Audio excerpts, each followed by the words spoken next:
Good evening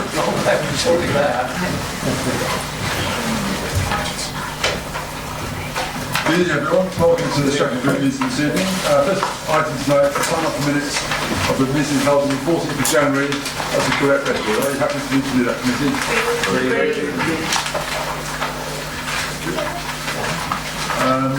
Point instructions. None received, no apologies. Apologies from Councillor Cribbin tonight, and I think that's the only one I've got. Councillor Cribbin, thank you. Declaration to members' interests. Are they to be declared this evening? If not now, at the time the item comes up, to confirm. Thank you. Our first substantive item tonight is housing and environmental health issues. Update on Clean Up My Community, Councillor Warren. Thank you, Chair. This report provides an update on the achievements of the campaign Clean Up My Community. It explores areas requiring improvement or redirection and sets out proposals to build on the achievements of the last 2 years. Core point 1 shows targeted campaigns and encouraging residents and commerce to take pride in the appearance of their district. There has been a fantastic response to the Daventry Town Centre Cleanse campaign, with over 100 volunteers coming forward. Volunteers are regularly taking advantage of the 60+ litter picking kits, which has helped to support over 20 litter picking events since October 14. 4.2 covers the dog fouling. No less than 42 organisations form part of our network of volunteers acting on behalf of 28 parish councils. Along with the high-profile introduction of the enhanced dog control powers, has achieved a substantial reduction in dog fouling throughout the district. 4.3 covers fly tipping, which has significantly increased within the district over the last few years. In order to counter the fly tipping, we work closely with the police on road trader and stop check days. We also deploy surveillance cameras at hotspot locations wherever possible. Environmental crime continues to be a major concern of our residents, particularly that relating to littering and dog fouling. Therefore, I ask that it be recommended that the ongoing Clean Up My Community campaign be reviewed and reported to strategy every 2 years. Thank you indeed, Councillor Warren. Are there any comments and questions on this report there? Councillor Chandler. Excuse me, Chairman, I'm still finishing my supper. Oh, well, if you like, okay, someone else, then come back to you. Okay. I just wanted to point out to everybody that this campaign applies to the whole of the district, not just to the town. And that in many of the rural communities, do a lot of voluntary cleaning up, litter picking 2 or 3 times a year, things of that nature. With the support of the council, I have to say, in terms of lending equipment and hiders, jackets and so on. So I'm all for that we should continue with this, but keep everybody informed. Thank you, Councillor Chandler. Councillor Evans-Wood. Yes, thank you, Chairman. Just to come back with the parishes, I think it would be nice if the district send a reminder to the parishes one more time, because sometimes they don't get it, that they could have the equipment and so on for free. And it's much cheaper for us as a district. So if they can, so it will do 2 things. The parish will know that they can have a part in their cleaning up, and because the equipment is free, they will have it, and also you can control a bit more what is picking up.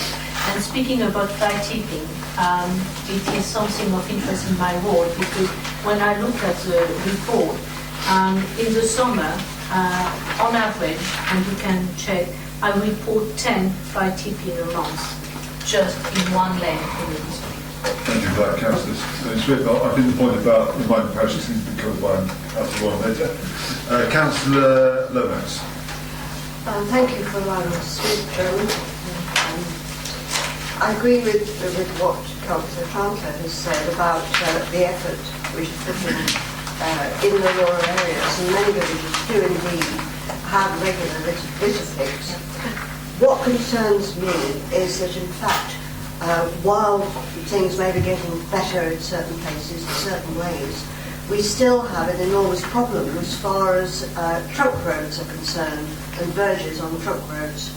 And are we doing anything to encourage the Highways Agency actually to do something in ways of taking responsibility for the dreadful littering which there is on the A5, the A14, and around the motorway junction, junction 18. Is there anything that we can do to put pressure on them? We'll come back to that point as well, Councillor Lomas. Thank you for the questions. So I'll wait to the end and then Councillor Waller can go through this point, so it's okay. Just also got the names, yeah. Right. Councillor Randall. Yeah, thank you, Chairman, for allowing me to speak. Just a few things really. On the dog fouling, we've obviously got the new public space protection order. Just wondered, how that was going, if there was any updates, and is there going to be regular feedback of fines that they've issued. Then on littering from vehicles, the Don't Be a Tosser campaign. Just again, I'd like to see, how effective that is, because I've driven past Crick a few times and a lot of those bins have been overflowing. So, how often are they emptied? Because obviously when it is a full bin, you can't get it in, you're just going to leave it at the side. Even though that starts as littering, a lot of people wouldn't know that. And on the communication side of things, there's a lot there on, social media. Just wondered, what other sources were going to be used. But to me, just knowing how successful all these are, there's a lot of things in the media from other councils, and they're out and about getting loads of fines, and from businesses and all sorts. Okay, Councillor Randall. Can I just stop there? Councillor Warren, have to answer some of those now rather than... Yeah, quite a few points raised already, yes. Yep. So, who's going to do that? Is it yourself or Maria? Maria? Oh, yeah. No, thank you. I'm happy to come back on that, Chairman. Yes, a good point from Councillor Evans-Swift. We do regularly email parishes about the various different things on offer, the litter packs and dog food spray and everything involved in that, and we will continue to commit to do so. Right. With regard to the trunk roads, we're aware they're a terrible state. Simon Bowie's been involved in county-wide group, which resulted through the North Hampshire Ways Partnership doing the Don't Be a Tosser campaign, which I don't think we've had all the evaluation for that, but we certainly took active part in that. But it is a huge problem on the motorways and trunk roads. Simon, you want to come on that point? Sorry, Simon. Yes. No, sorry, two Simons together there. As far as trunk roads are concerned, just to be clear, the Highways England, as it now is, I was going to say the Highways Agency, is responsible for litter clearance on motorways, so the M1 and the M45 in our case. Litter clearance on all other roads, including the A40 and the A5, is our responsibility and is executed through the enterprise contract. Enterprise have to get access to those roads in agreement with the highway authority because of the safety issues, particularly the A40. I had a meeting with the newest Amy Enterprise Contract Manager only yesterday, and he assures me that they have planned in visits to those roads in the relatively near future, including a nighttime possession of the A14 to enable them to go in and clear parts of that. So there is progress being made. Thank you for that. Simon Bowes, you want to say anything? Thank you, Chairman. I was going to just pick up the point about Junction 18, the M1, where we had a forum recently and all the parishes were combined in their desire to have some improvements to the litter situation on the slip roads in particular at that junction, which is Highways England responsibility. Yeah. And I think it's fair to say get some commitment from those officers to join in with our efforts to actually clean up that general area. And we've been pursuing it since that forum meeting. So we will continue to press for improvements to the area's environment. That's very good, thank you. Any more from Maria or Mike on the questions raised so far? I would just to add to that point, clearly what we're trying to get to is preventing the bad behaviour in the first place that creates littering, and that's the hard thing to do on the major trunk roads. Because they're not invested in this area, they're often driving it through. As for what the updates on the public space protection order, we're still in the education and putting signage stage out, so we haven't issued any fixed county notices regarding people not having bags at this point, but we're certainly out at all sorts of events, attending hotspots, attending regular dog walking areas and educating dog walkers to ensure that they're aware of the changes to come. Right. And the other comment was about overflowing bins at Crick. They've been put in where, for example, if you've got lay-bys where we've had lots of litter problems with lorry drivers, then that's part of the solution. That's a waste enforcement stroke issue of Amy Enterprise. So we do work with our partners to come up with solutions for that. So if you do notice any issues with their regulars or anything like that. If everything's reported through, 24/7 reporting, we'll make sure we work on that and get that resolved both from a waste enforcement and collection point of view. I have to say, from personal experience, I think you work very well yourself, Julie, your team there. You do tend to respond very well in a timely manner as well. So well done to you on that one. Coming back to more speakers then, we've got Councillor Guilford this. Just to say that, I think this is brilliant. There's been a lot of positive press on the clean-up. As for sending reminders, I've sat through 2 parish council meetings this week, and they're both fully on board and waiting back to say they're taking it up. And I think it's just a really good scheme that everyone's got behind. Thanks, Councillor Guilford. Thank you. Councillor Campbell. Oh, thank you, Chair. I just have two comments. The first was it's a really useful snapshot of where we are. I think if we're going to commit to doing a review and report to Strategy Group every 2 years, excuse me, by the way, I think it would be helpful if it was a little bit more robust in terms of the data presented, particularly in terms of the clean-up campaign being initiated by concerns about people's feedback. We've got no baseline statistics for that feedback and no evidence of whether the feedback is more positive or negative. Or we may have it in the council, but it's not part of this report. I think that would be helpful in terms of another measure of the success of the campaign, as well as the other data that's included. And the second question or comment I had was, when we awarded the environmental services contract to Amy, or EMS, or whoever it was at the time, was there an education, a kind of campaigning education role as part of that contract? And what, if there was, what has happened to it? Okay, we'll come back on those points. Thank you, Councillor Campbell. Next one is Councillor Ball. Yeah, thank you, Chairman, for allowing me to speak, not being a member of your committee. On Fort Simon Bovey said junction 19, probably meant junction 18, but if you correct that. I agree with Councillor Campbell, because this is the 90th year of Her Majesty the Queen, and people undoubtedly, or I would like to think, would make an extra effort. Could this year not be, or the end of this year, not be the benchmark, and then from the end of this year go to a 2-year review, having a year's benchmark to go by. Interestingly enough, I don't know why I noticed it, lots of shops now are carrying food bags for sale. Just a comment, Chairman, but I do think to use 1 year as a benchmark. I think it's not a bad idea, Councillor Ball. Bear in mind it's the Clean for the Queen campaign coming up, so it's not that benchmark year to do it on. The other comment I would make regarding lay-bys and bins in lay-bys, the lay-by has got to be empty to be able to empty the bin. And if you use the A5 on a regular basis, as I do, very rarely the lay-bys are empty, and vehicles will have to double park on a trunk road to empty the bins. Thank you, Chairman. Yeah, on the Daventry Tosser campaign, that's one of the challenges they face now, which will be to measure it next time round. Can we have now Councillor Wesley? Yeah, thank you, Chair. Just to say, I'm pleased with any initiatives on this. It's an absolute scourge, and it's actually soul destroying if you do try and do a little bit of clearing up, and you see next day it's just as bad again, and it is horrible for everybody, villages, town, and everywhere alike.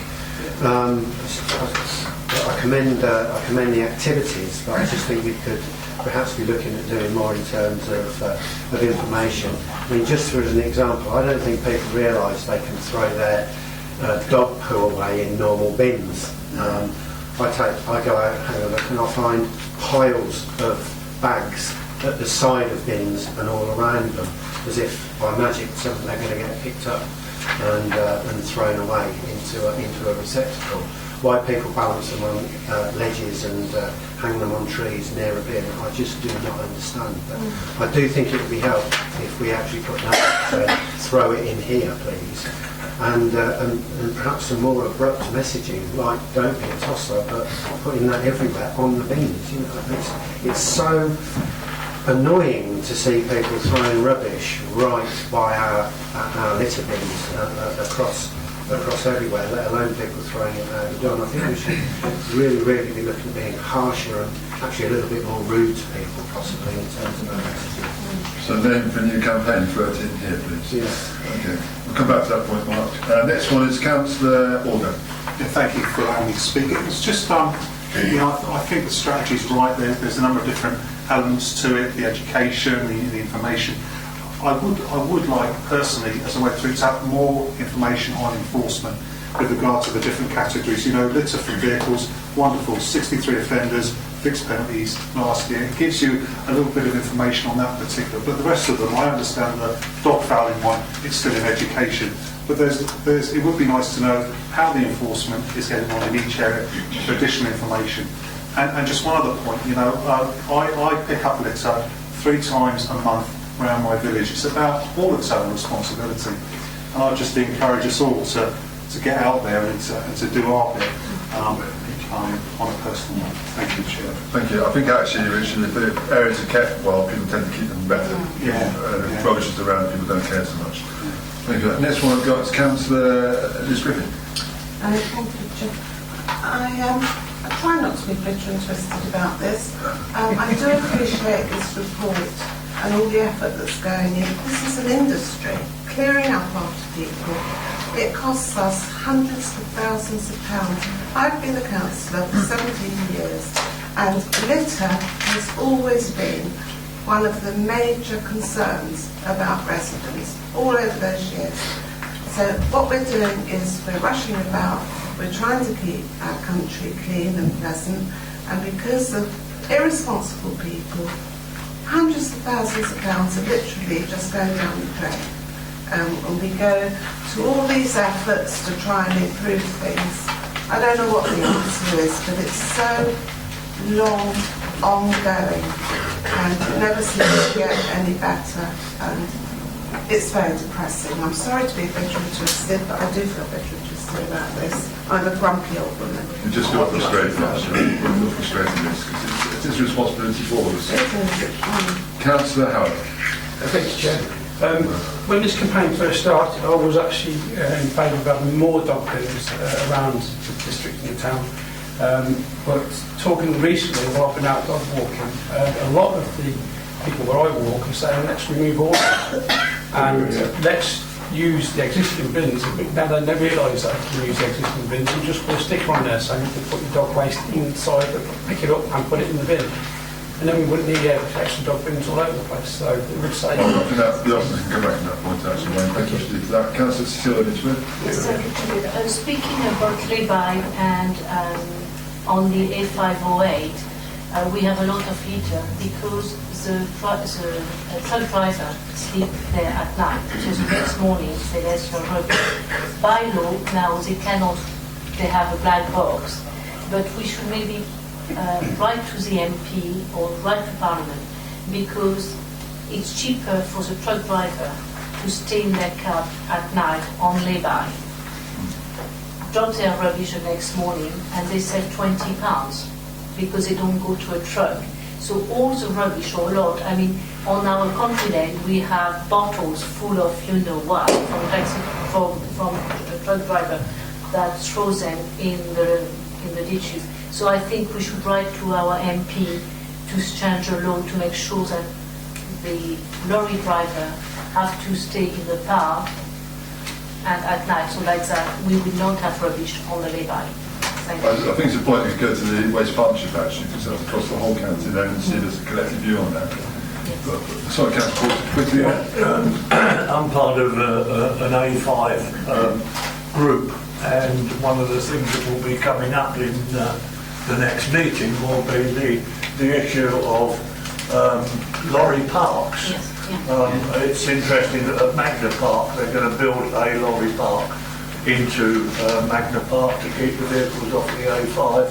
I've asked the chairman if he could approach Pro Lodges if they would be able to do the same at the side of the A5 opposite the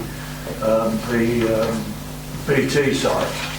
And it makes absolute sense to me, being in logistics, that companies who want these vehicles, and unfortunately we're 4 hours away from the coast, and 4 hours is the magic time on tachographs, so they have to stop and rest.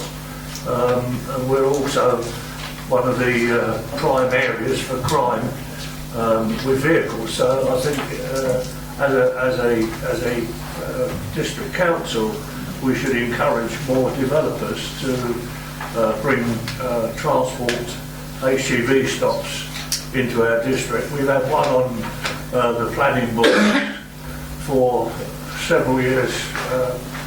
Councillor Osborne will confirm on the A14, which has never come to fruition. Meanwhile, you know, the average driver who wants to stop for, you know, reasons into lay-bys can't. So it's a whole ethos of getting the lorries out. Then perhaps we can have clean lay-bys back. Thank you, Councillor. We are in the logistics Golden Triangle, of course, in this area and nationally. And I saw another proposal. We got Daventry coming on board now. We've got another proposal that we saw yesterday for another huge site south of the county. So this is going to continue, but the number of lorries coming to this area are going to increase. But I think we can't solve that problem, but what we can do is try and lobby government, as has been mentioned already. Now, Councillor Warren and Maria, there's some reports raised there around campaign education, data provided, there's a baseline to provide from, about more information about what people can do with their dog poo, that's mentioned in the department there. More information on enforcement, which obviously comes from your background, who has an interest in that. And also the idea of floating here is a campaign which is about the fact people know where to put it, basically, what you're saying there. They can put it in the ordinary bins rather than just the dog bins. Over to either Michael or to Maria. I think it would be quickest to say comments noted will register the campaign accordingly. Thank you. Those comments on board. Okay, good response. Thank you. Okay, Councillor Warren, if you want to finish on.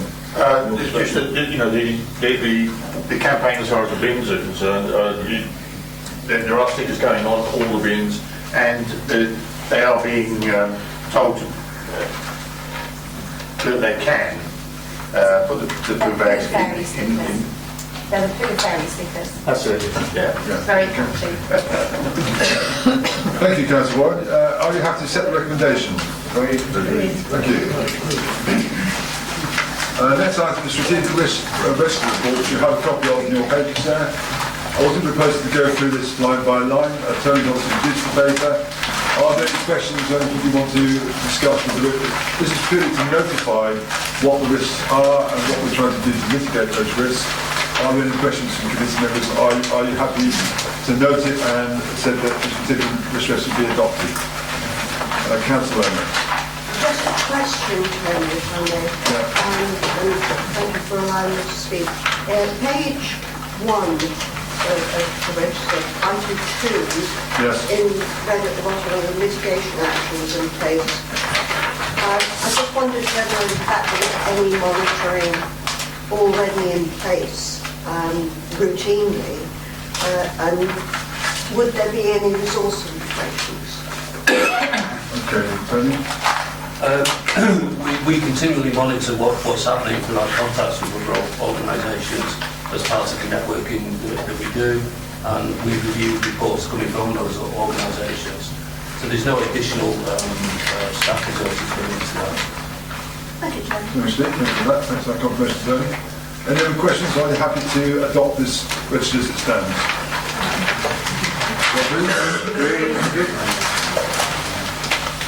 Move on to strategic planning issues now. First item tonight is Ivingworth and Byfield village design statements. Councillor Chandler. Thank you, Chairman. Village design statements do still exist, are still being developed, and they do have a significant place in the whole planning hierarchy. It might be argued that the weight applied to them is being shifted away slightly by or will be by the introduction of the Part 2 plan, but we're not quite there yet. The process involves a lot of consultation, as members will be aware, and in September the strategy group resolved that the consultation should take place on the submitted draft VDSs, Village Design Statements for Ivingworth and Byfield. A few responses were received. You could see 2 responses, in fact. for Ardingworth and 3 for Byfield. You can see them listed. I won't go through them line by line. Both BDSs there were comments about restrictions on developments outside the village confines, but of course they're both restricted infill villages, and that's our policy. So that's how it should be. And of course, there will be more information available on that during and following the development and adoption of the Part 2A Supplementary Countryside Local Plan, which is ongoing, as you know. Well, the consultation on the issues and options is ongoing, and I hope that all members have encouraged their parish councils to get involved in that. Please, if you want to know more about that, see me afterwards. There was a concern common to both of them about the lack of reference to biodiversity and green infrastructure, but that's covered in the core strategy, so we don't need it in a BDS. A BDS is below the core strategy in the hierarchy, as it were, so everything in the core strategy still applies. Byfield in particular talked about future-proofing, and we decided that that was not a design element, and therefore it should be deleted from the BDS, and similarly with the comments about sociability. Accordingly, Chairman, there are some minor editorial updates to the 2 village design statements, but the recommendation is that the proposed changes to the Ardingworth Byfield village design statements in response to the recommendation be approved, that further minor editorial changes be made, and that the revised village design statements should be adopted.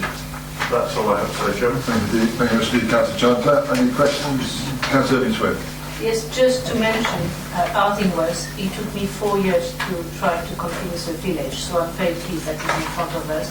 Now, my next point is, I have told all my village that village design statements may be great, but they need neighbourhood plan. And when you have small villages, they don't know really how they can have a village design neighbourhood plan. It's too complex for them. So we are just 300 people at the most in Ardingworth. I have some villages that are not even villages that are. So how could we help our village? It took, now I think all the village in our ward do understand, and we have Welford who is doing neighbourhood plan. But for some villages, they don't, they think it's too complicated for them. So how can we help? Thank you. Okay, that point. Councillor Chandler. Yes, Chairman.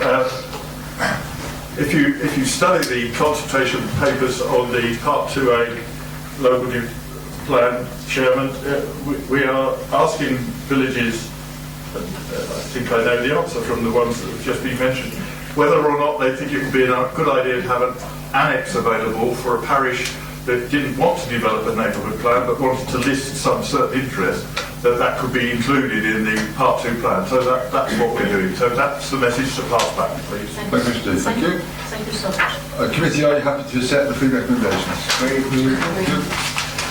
Thank you, Councillor Chandler. The next one for you is Rugby Borough Council's emerging local plan. Indeed, Chairman.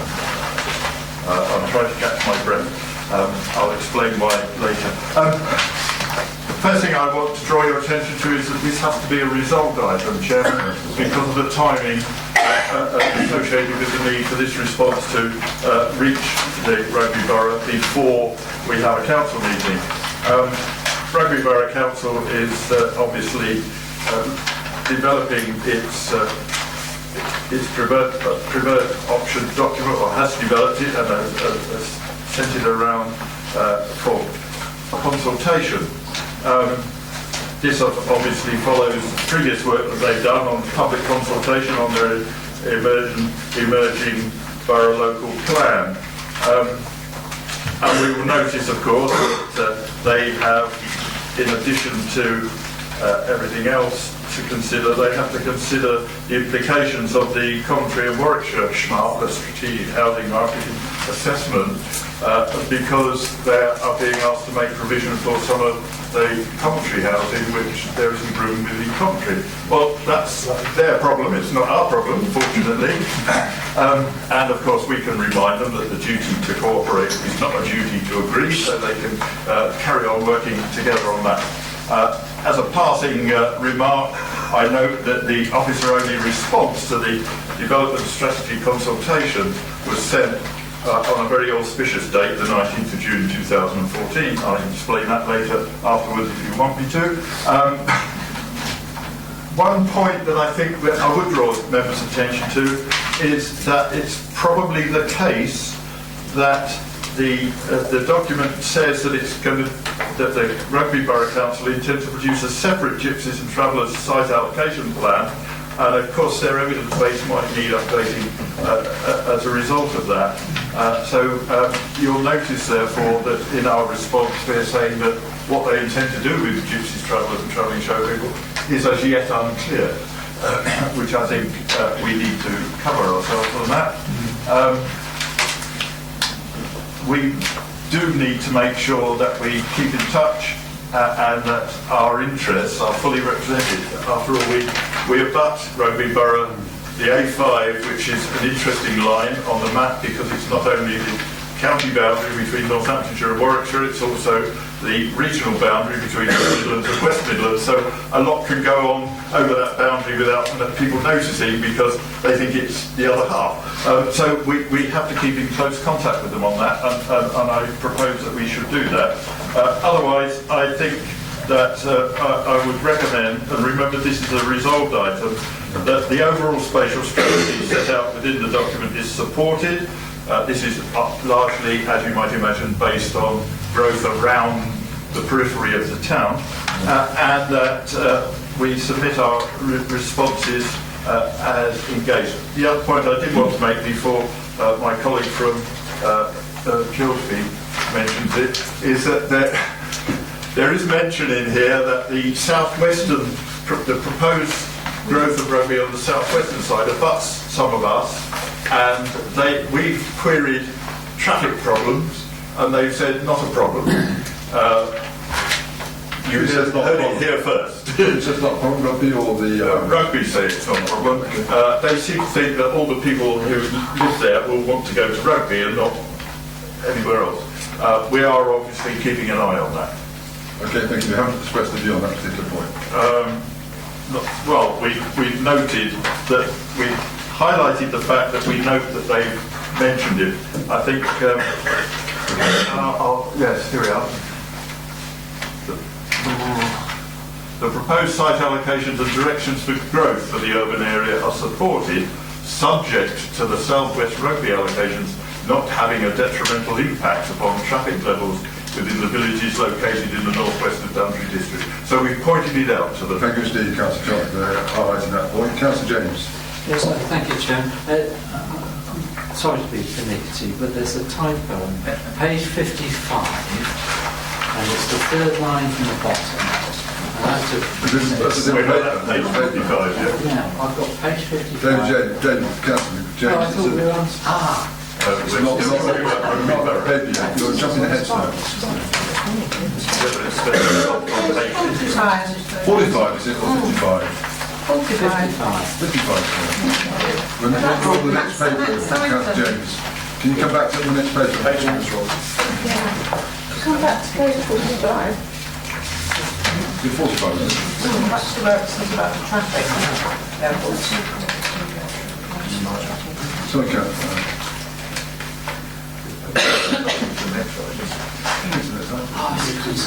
Yes, item. Okay. We sorted him out, Chair. Thank you. That's very helpful. Thank you, Councillor James. Next page, you can bring it up, David, okay? Don't go back to sleep. Councillor Zimmerman. Thank you for allowing me to speak, Chairman. It's just a comment. And I take up the point which Councillor Twyford has made in relation to directions for growth. On first reading of our response, I was somewhat disappointed. There's this fig leaf known as the duty to cooperate. And one of the things that seems to be quite lacking is any appreciation of that on the part of Rugby Borough Council. We've suffered in my ward more than once from their failure to let us know of a development's proposal on our doorstep. And this is still the case. That there was an application received only last week in relation to the development at the top of Barby Lane, which would affect our interests in Barby. But also, I do notice that, in fact, although in their proposals, they still have in their proposals the site on Ashbourne Road, which was actually turned down last week by the planning committee at Daventry. So I think we've got to be ever vigilant, and I do think we've got to be a little bit more proactive. Are you saying the point in 4.A there on page 45, you're saying that's not strong enough? The response on page 45 on 4A, are you saying that's not a strong enough response? Yes. Okay, so basically, yes, I am, because in fact, particularly in view of what Councillor Chandler had said about, traffic not being a problem, traffic is a huge problem potentially. That's why I was asking who was saying that. They're saying Robbie is saying that. Okay, well, You can take those points and take that point on board, Chairman. Thank you, Councillor Paul. Yeah, thank you, Chairman. Looking at the road structure with Rugby, Derft, etc., there's a piece of open land that's come from Derft back to the M45. The major problem with the M45 is that you can only go south, but you can't go north, and with the A14 you can only go north and not go south. Something's not quite right there, but I think there's got to be some joined up thinking regarding the connectivity between Rugby and Derft, perhaps using a relief road across the ground between the M45 and Derft. Okay, I'd like us to draw the plan now because I think it's just important. Yeah. Comments noted there. Thank you, Councillor Paul. Any other comments at all? Not back to you, Councillor Chandler. Councillor Hills. Yeah, just a point that I would like to make. When we look at page 39, Councillor Chandler rightly spoke about gypsies and travellers' position, and provision is considered to be unclear. I would sincerely request that we monitor this very carefully and keep it in our eyesight, if you like, because we want to be sure that anything that they do in turn doesn't reflect on our provisions and that we've made. So I just want to highlight the fact that I think this is something that we should really continue to monitor and push so that when they do make their provisions, we are perfectly clear on what's happening. Thank you, Councillor Hills. That's been noted. Councillor Chandler, on the comments been made? Yes, thank you. I've noted the comments about the traffic and will, before sending the response, we'll perhaps have another look at that particular comment, see if it needs to be strengthened. The comment about cross-border notification is particularly complex here because it's a multiple border, but funnily enough, where I've been today, that's being discussed quite vociferously, that people aren't letting other people know what's going on. As regards to gypsies, travellers and travelling show people, of course we have our own problems there, we have to work on that ourselves, but we certainly do take the duty to cooperate very seriously, so we will be proactively making sure that our neighbours know what's going on and use that as a further opportunity to suggest that they keep us properly informed as well. That's a fair point. Are we happy committee to agree with the resolved item? Agree. Thank you. Good record. Chaplain, got the third one. MPPF consultation on proposed changes. Yes, thank you, Chairman. This is a response. Again, this is a resolved item for the same reason. The response has to be returned before the council meeting. This is a response, suggested response to the consultation on the National Planning Policy Framework, NPPF, which was launched conveniently at Christmas time, so that everybody could spend a lot of time devoting to it because they didn't have the worries of work.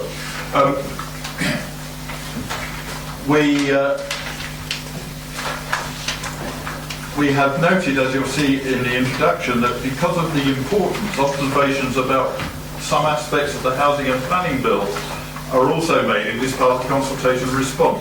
We were promised the consultation document for the Housing and Planning Bill December, beginning of January, middle of January, end of January, beginning of February. We're still waiting for it, and as far as I know, my latest information was lunchtime today, it still hasn't arrived. So the references to possible proposals in the Housing and Planning Bill are a bit difficult to tie down because we don't know what this proposal in the bill is. I made the observation today. Today I've been at the University of Warwick Conference Centre on a planning seminar, which is about these very matters. In fact, it's been quite interesting and exciting. I made the remark today that I suspect that the government is waiting for us to write the policy for them, so they're putting out questions about proposals, and according to the answers, they'll be able to formulate a better response. It's important to note that the consultation document only signals proposed changes at this stage, doesn't set out the proposed wording of the revised changes. And in summary, there's a bullet list on page 52, broadening the definition of affordable housing. This is to include low-cost home ownership options, starter homes. There's a suggestion that some affordable housing will not be affordable in perpetuity. These are warning signals that we need to get hold of and keep an eye on. I guess I'm going to be busy over the coming months. Promoting higher density development around commuter hubs, but they haven't defined what a commuter hub is. One suggestion is a commuter hub is any point from which you could further your journey by another mode.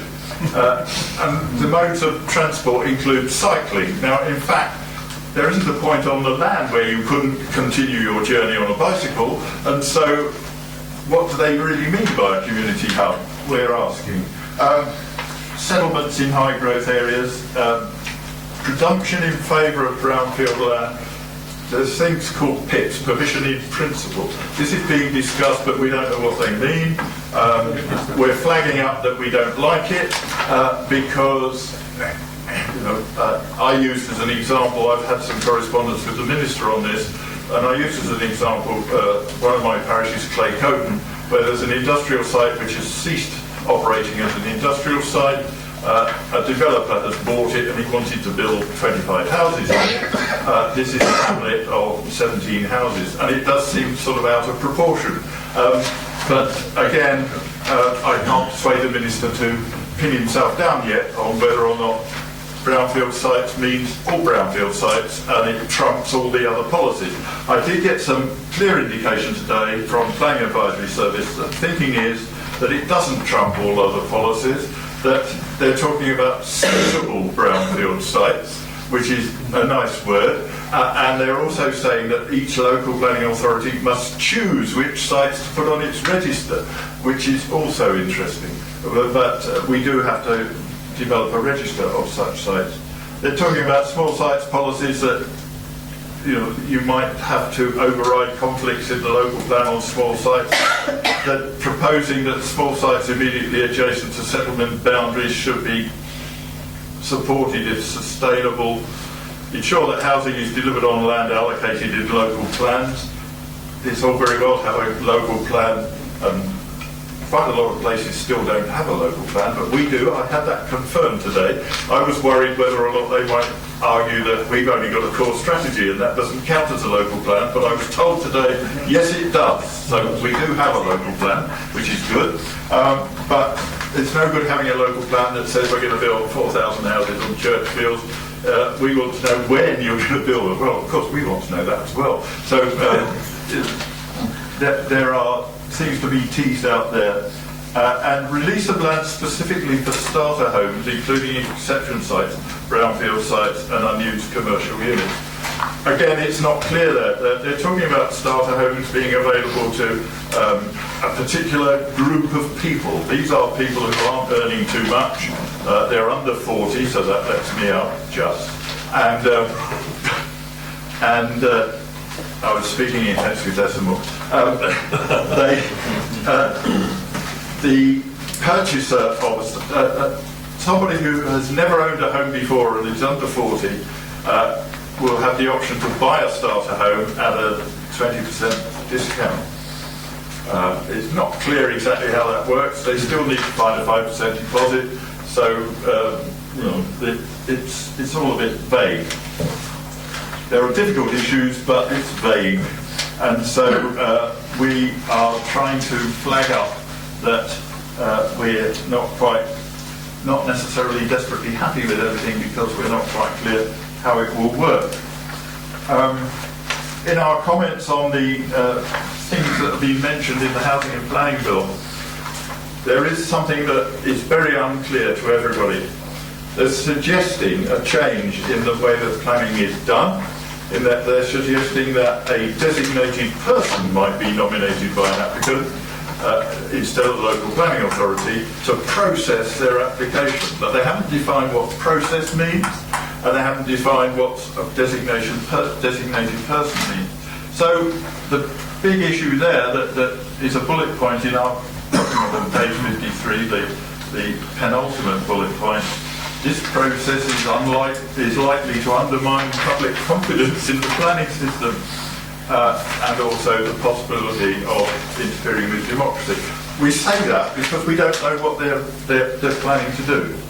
So, with all those caveats, I don't propose, Chairman, to go through this response document in detail, but we're quite happy to answer any points that people will no doubt want to raise. I just that you will, if you've read it very carefully, you will notice a couple of typos, but we've dealt with those. We want to make sure that we still safeguard against isolated development in the countryside. We want to make sure that, well, there's a controversial point. It would appear to require settlement boundaries to be definitively mapped for all settlements, but we know that that's a non-starter. The government won't accept that, and anyway, it can't be made to work properly. So I know that at least one of my colleagues has his own view on that. I'm quite happy to discuss it with him offline, as it were. DDC notes that the housing delivery test already exists. Local plans that have been include a monitoring framework. That's a good idea.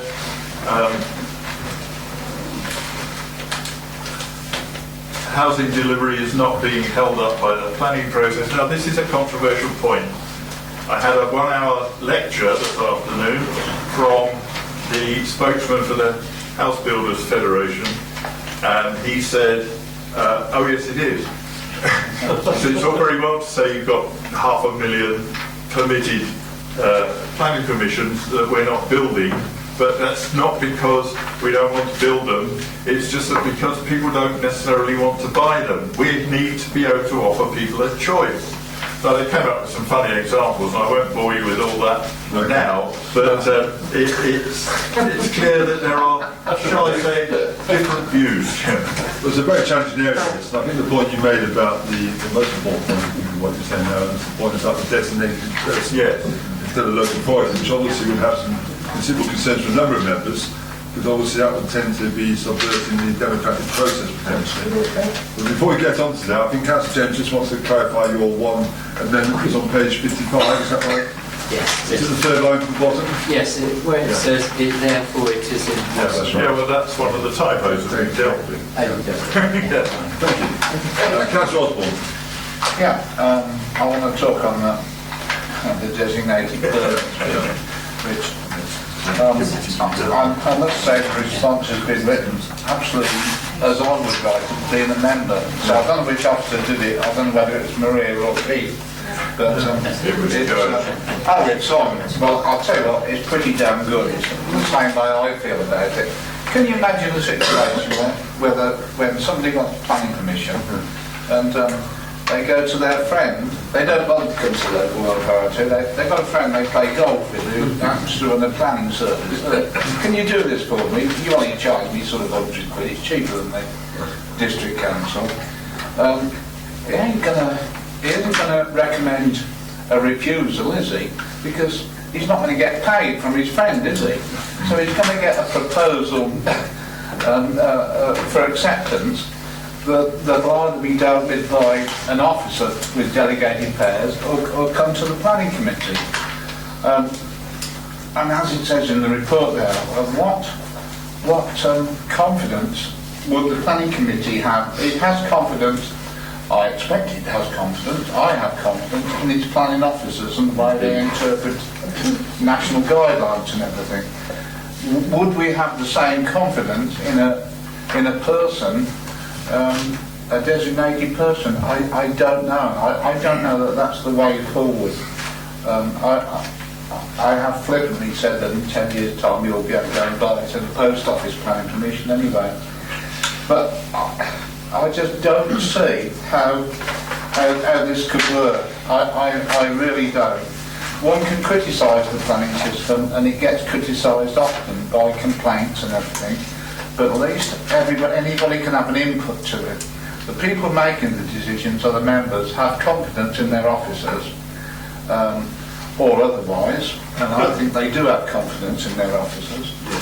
I can't see that they would necessarily have the same confidence in a designated person who might have an interest in planning but might have a bigger interest in making money.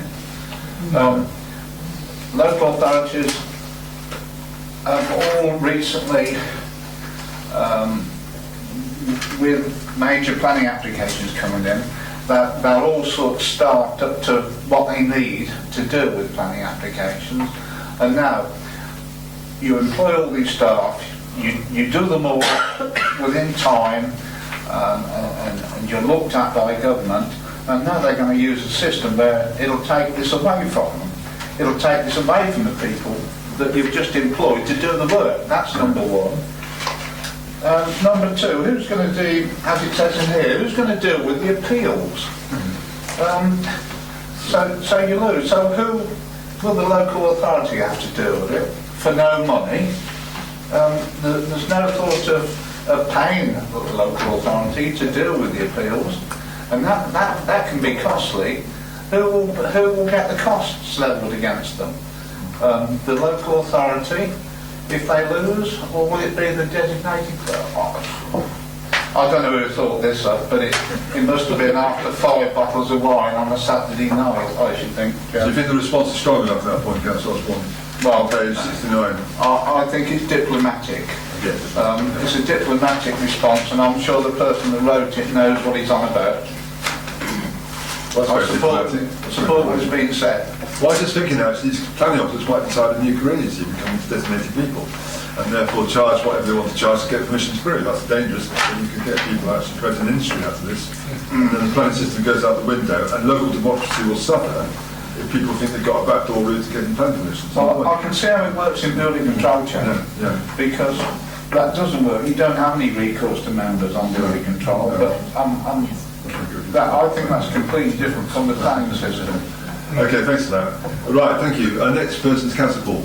Yeah, thank you, Chairman. I'm glad Councillor Osborne brought that up. You know, what they're almost saying is that we could have a private company who would you would employ to get planning permission, and at the end of the day, that can't be right. It's not within the realms of democracy. With regard to affordable housing, right to buy or whatever, I listened to Prime Minister's question time yesterday, and at the end of several questions going backwards and forwards, and Councillor Chandler's very brief explanation of the report, I'm totally confused. But however, I think in general the response is very, very good. Save the point that Councillor Osborne made. Thank you, Councillor Paul. Councillor Swift. Yes, can I be the devil advocate here?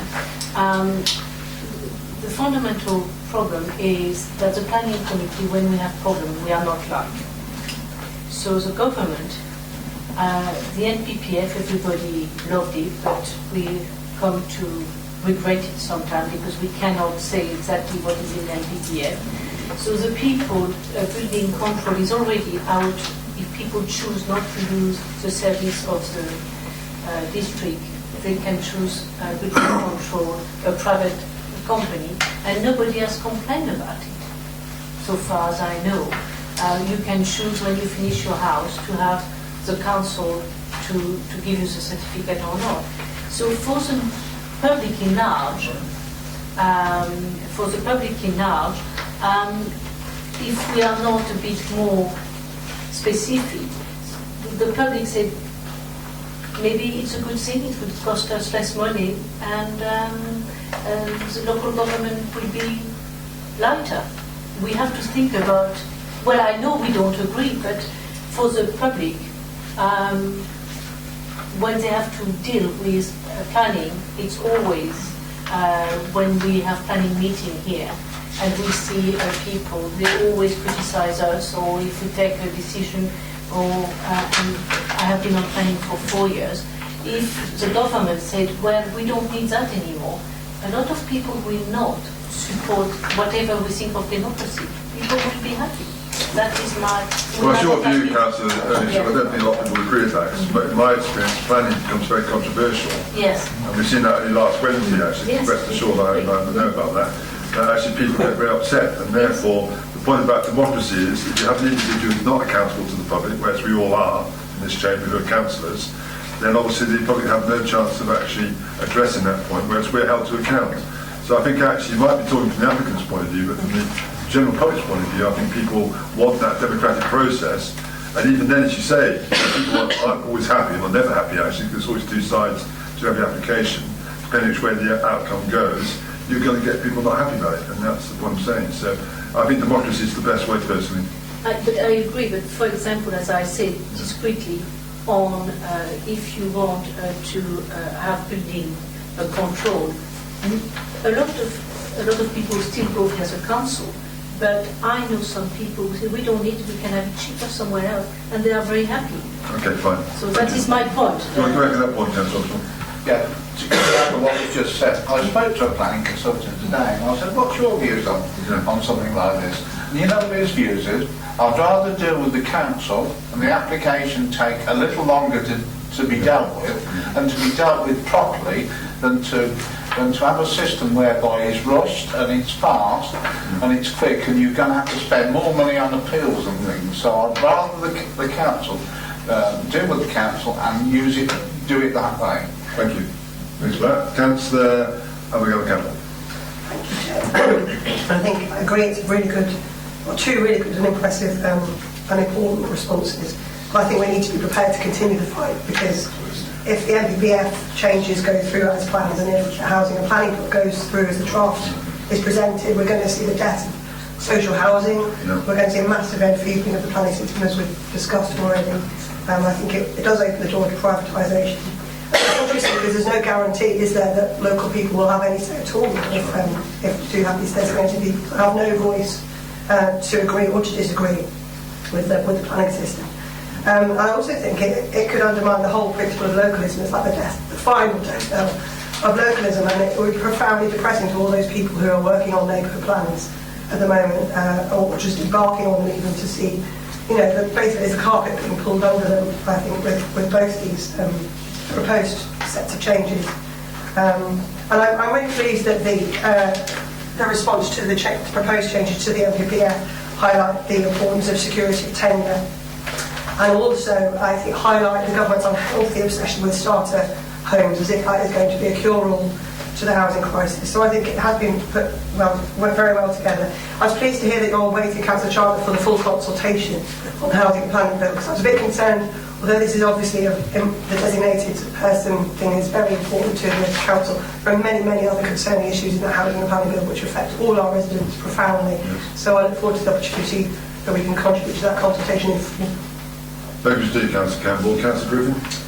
I was a bit concerned about the retention of land for commercial and similar use. So thinking about putting a fixed time limit on land retention for commercial use. I was never happy with joint cause strategy.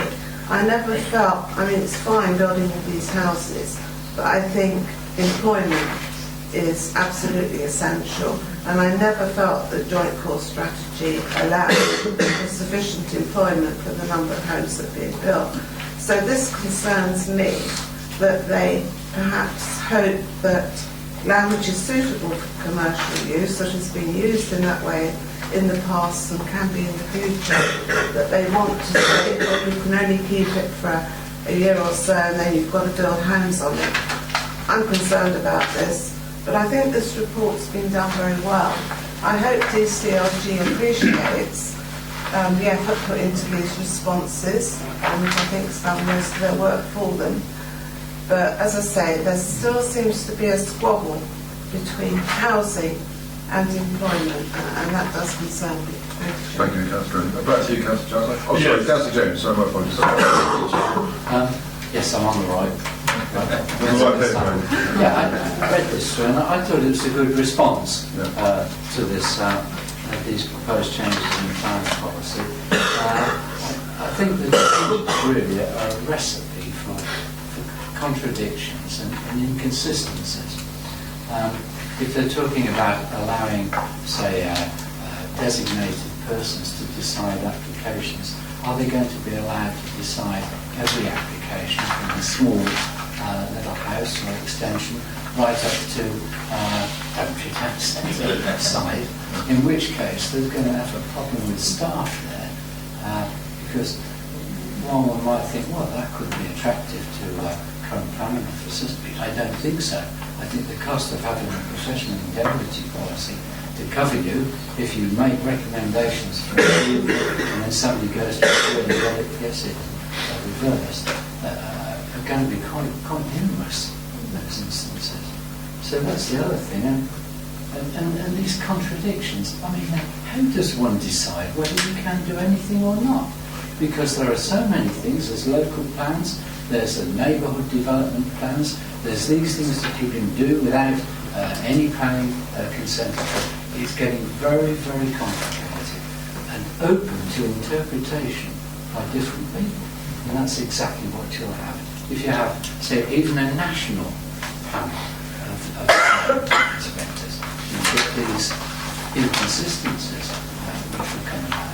I think before Councillor Townsend sums up, I think the government is facing the challenge that the population is growing very quickly, people are living longer, there's a baby boom on the way as well, and also there's lots of migration. So those three factors alone are creating pressure on our housing stock, which exists, and they're really panicking about getting more units on the ground.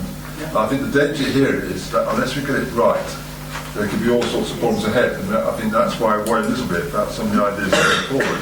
And I think the balanced response we're putting back, hopefully we listen to by the powers to be. Back to you, sir. Yes, thank you, Chairman. I apologise if I came across as an alarmist. That wasn't my intention. But the government response to everything you said this evening will be, but hang on a minute, we haven't said what we're going to do yet. That's the point, the concentration. And that's why we must keep our eye on the ball, but keep our presence known to them. As regards employment land, many of us share the view that Councillor Griffin expounded, but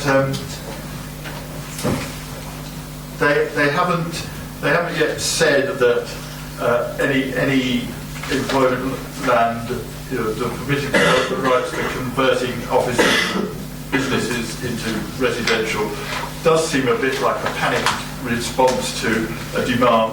I can't help thinking, and I'm only a Hastings, we all know that this is a very London-centric view of the housing crisis and the way of dealing with it. And it's up to us, people like us, to make sure that we keep our voice out there, using every possible channel. I'm lobbying our MP to lobby the Minister as well, because we need to make absolutely certain that we don't just crawl away and let it happen. I know that I'm pleased to hear people endorse this report, because I also thought it was a splendid piece of work, and that it keeps us in the game, as it were, which I think is the important point. That's how we get listened to, though. Yes. Well, I will, of course, keep my eye on that. As regards to designated person, I've already been told, oh, it doesn't mean that, it means this. We're going to have a proper register, a professional register, and we're going to have proper ways of making sure that they're the right kind of people, etc., etc. Well, we'll see. But I ask, nevertheless, Chairman, that I think it would be helpful if we could agree now to resolve that the consultation response be sent back, but we also ask the Local Government Association and District Councils Network to take up this question of designated persons to make sure that it doesn't get lost. Thank you, Mr. Councillor Chapter. Are you happy to agree that the two resolved items committee? Okay. Councillor Chapter, we move on to resources issues now. Councillor Long, Programme of Asset Disposals. Thank you, Chairman. The purpose of this report is to seek approval for the proposed asset disposal programme. This report is both straightforward and self-explanatory and requires no further comment from me other than to reiterate its conclusion, which is the sites for disposal in this report are all consistent with the Council's policy objectives and the expectations of the Capital Receipts Programme. They provide a means of advancing the Council's aims both directly by enabling development and indirectly through securing resources for the Council to deploy in all other areas of work. I would therefore ask Strategy Group members to agree the recommendation that authority be granted for the disposal of the land identified in Table 1 in the report for 12 months from the date of the Council meeting. Thank you, Councillor Long. Any questions? Councillor Ramble. Yes, thank you, Chairman. On page 73, item 7, on the Town Centre Division 3 site, I thought, looking on our map, that was Eastern Way. And then I got a bit confused there because the bit about part may be disposed relatively soon to accommodate the older people's accommodation. And this is linked to Middlemore site 7. And so I didn't understand how that's sat in with site 3.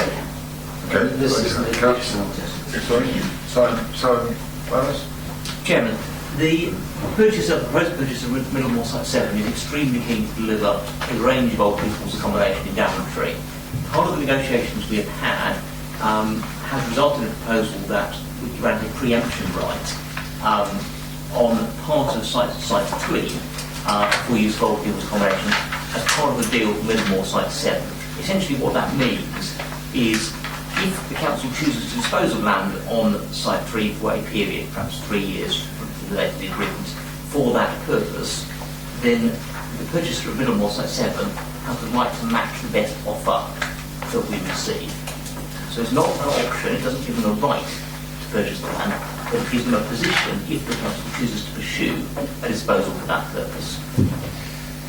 Thank you. Councillor Wesley. Yeah, just a little bit of concern about item 8, the London Waiting Road, and selling it off for options. I think it's options, possibly residential or units. I'm just a little bit concerned about that location being used for those items. Why is that, Councillor Wesley? Well, it's just its position, really. Its position and the locality and the people that live there. That'll be tested on the plan, Councillor Wesley. Thank you. I just wanted to register my... Progression is a point. Okay, that's been noted. Thank you. Councillor Paul. Yeah, thank you, Chairman. I do have concerns with regard to aspirations and the master plan. I refer to page 73, item 7, and part may be disposed relatively soon to provide older persons accommodation. Well, there will be one on site 5. There will be a further one on within Middlemore. Within the Micklewell development, there was provision there for bungalows, etc. I'm certainly not in agreement with elder people's facility on Eastern Way. I definitely believe that it is a prime site. It should be for prime matters. The value added to the site with water, to me, doesn't represent good value for money to put an elderly person's people there. It may tick the boxes with housing numbers, etc., but for me it doesn't tick the boxes with our original master plan and aspirations, Chairman. Thank you, Councillor Paul. You declare an interest there, by the way. Old people's. Thank you very much indeed, Chairman. Well, I thought... I'm just a little bit younger than Councillor Chandler, but there we go. Okay. Thank you, Councillor Paul. Those comments are noted. Any other comments? If not, are we happy to approve the recommendation? Yes, please. Thank you. Councillor Long, Treasury Management Strategy Statement and Annual Investment. Thank you, Chairman. The purpose of this report is to advise Strategy Group of the expected activities and appropriate operational parameters of the Treasury Management function in 2016-17 and to endorse the Treasury Management Strategy Statement and Annual Investment Strategy 2016-17. Unlike some of my previous statements on this topic, this one will be extremely brief. The report before you is an update of information previously provided and contains nothing specific that I feel I should draw your attention to. The term steady as she goes, Chairman, I believe is appropriate. Therefore, I conclude by saying the economy continues to show very real if fragile signs of recovery. And if appropriate, the Section 151 officer will not hesitate to restrict investments in line with the approved strategy, should there be need to. Returns on investments will continue to be at a very low level for the foreseeable future, with security being the overriding factor. With this information to hand, Chairman, I would ask members, Strategy Group members to agree that the Council's Treasury Management Strategy Statement and Annual Investment Strategy 2016-17 be approved. Thank you very much indeed, Councillor Long. Just something occurred to me about investments. What happens if we go to negative interest rates? Because that's a plan. If that was to happen at any stage, that would be something we have to think about. I mean, I'm not saying what happened. No. It's certainly a subject, Chairman, that has been looked at, perhaps to some degree in hypothesis as much as anything. But like lots of things, nothing is exceptional these days. No, that's fine. Okay, any comments on this, Councillor Paul? When you look at the graph on page 82, and then you look at the rates, it's a little bit alarming, frightening. However, not bad rates actually. Those are not. Not bad rates at all. Yeah. 1.0. The times we live in. Chairman, I've got to conclude my comments. I've just had a glare from the 151 officer. So does that mean you're finished your But yes, in my personal opinion, but needless to say, I in the past have complimented our 151 officer. I'm sure you're still doing that, aren't you? Yes, I'm still trying to dig myself out of a hole, Chairman. When I'll stop digging. That's right. Thank you, Councillor Morgan. You got out of the hole just about there. Councillor Morgan. Simple one, Chair, thank you. On page 79 on the table, the table headings expenditure billions, but for 2015, 16, 17, 18, instead of funding is actually 630,978 million. Should the decimal point be in there for the sake of clarity, or am I just confused? Well, I think they're just testing that you read order. I always like to put a test in for realised, and I'd just like to pick up on another couple of points with regards to those.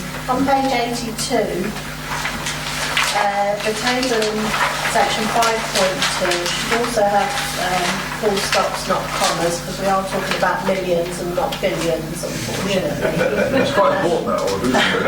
That's also the case, I do apologise, on page 83.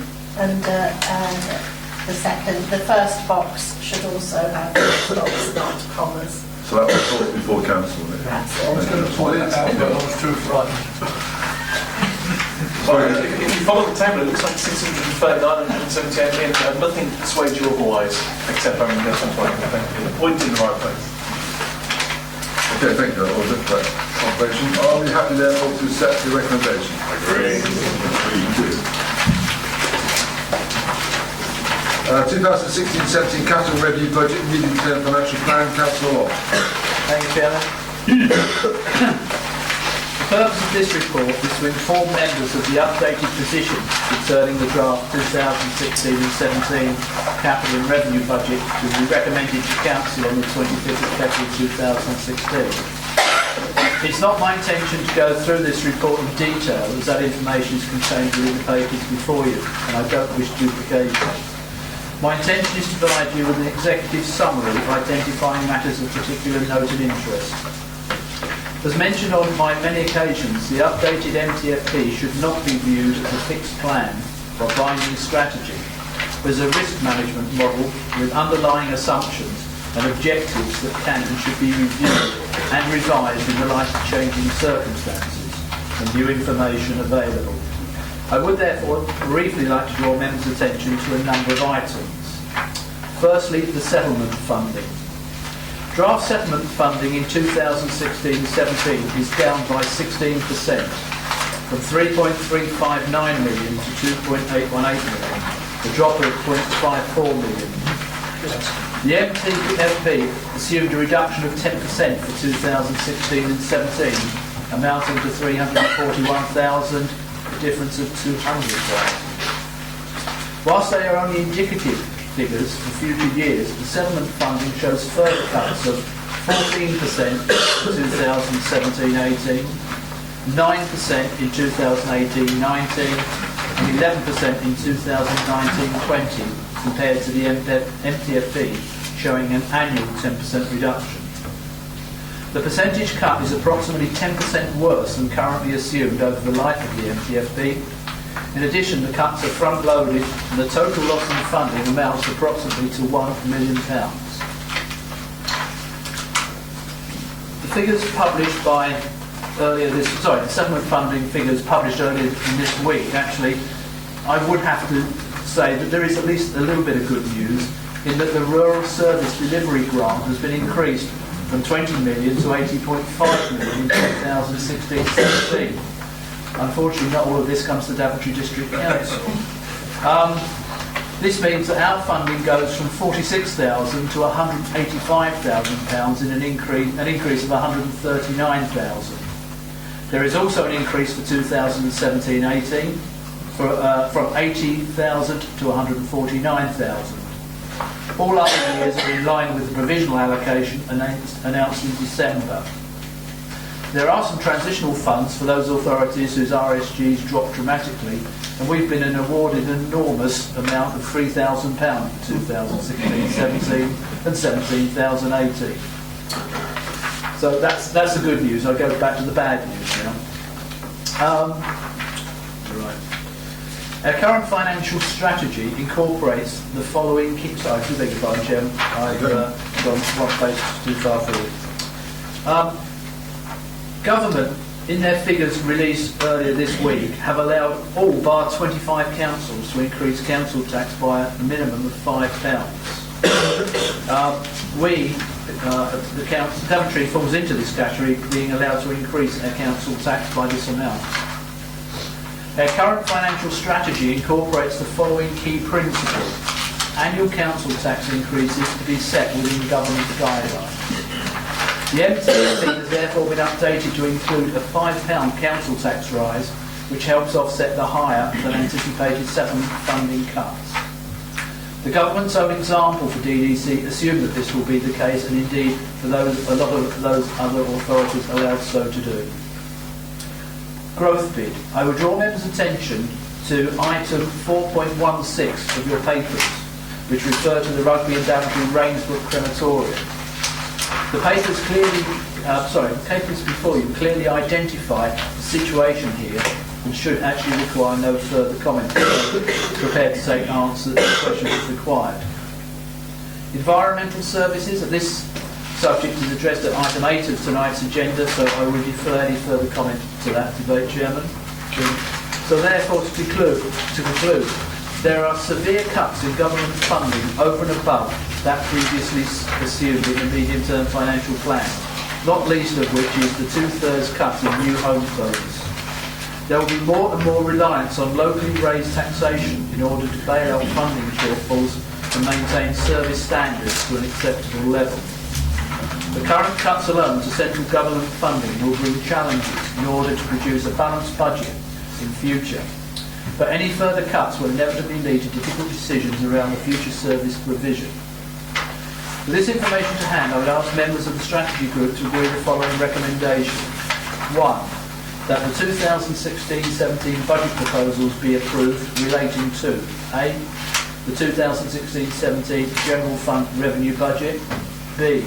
The 2016-17 Special Expenses Revenue Budget, and C. The Capital Programme 2015-16 to 2020-21. Thank you, Chair. Thank you, Mr. Councillor. I just want to confirm the bandy increase of £5 per annum. It's just because we're one of the lowest council taxes around, that's why we've given that. It is, Chairman, but if I may, Audra provided me with some information earlier which actually supersedes some of that information. Thank you, Mr. Audra. So when they did the announcement of the draft figures, they said that it would be those councils in the lowest quartile. They're actually extending it now to all district councils. But it's actually 9 councils that would be outside of that, and that's purely because their council tax is already above £250. So the 2% would already be above the £5 limit. But it's all district councils now who can raise it by £5, not just those in the lower quartile. That's interesting, isn't it? Yeah.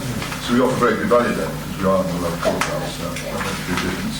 The new Homes Bonus had the letter actually addressed to Admiral Winsmer, which is interesting, from the Secretary of State, or the Minister, so the Minister of State for Housing and Planning. So I think they're right actually. I didn't realise he'd been promoted to Admiral, but we'll find out when that happens.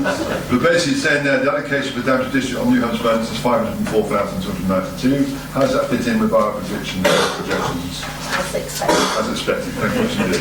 The Admiral bit wasn't expected, I can assure you. So anyway, I can call many things, but never that one. Sorry, Chairman, if I may. Yes. Considering the latest of the figures came through during the course of the week, can I thank the team here in Daventry for the work that they actually put in, actually to have information available to us for this evening's meeting. That's a good point, Councillor Long, and we do thank you for that, so thank you for that. Any more comments or questions or observations? Are you happy to set the recommendations as highlighted on page 91? Great. Thank you much indeed. Councillor Long. We're going to move on to environment issues here. We have 2 items here. One is in public session, which is the first item, and the second one's in private session. So after we've dealt with the first item, we'll be going into private session. And before that, I just want to let you know now the strategy group meeting plan for March the 10th is not going to happen now. There's not enough business for that particular meeting. So the next meeting will be the one in April, which means it goes to Council May anyway. So it's not an issue. All the stuff will go to the Council May. So just to let you know that item, and I'm sure that will go out to bosses to confirm that point. So future waste and recycling service design, Councillor Gilbert. Okay, the paper before you talks about the future of the waste and recycling service and is seeking to go out for consultation.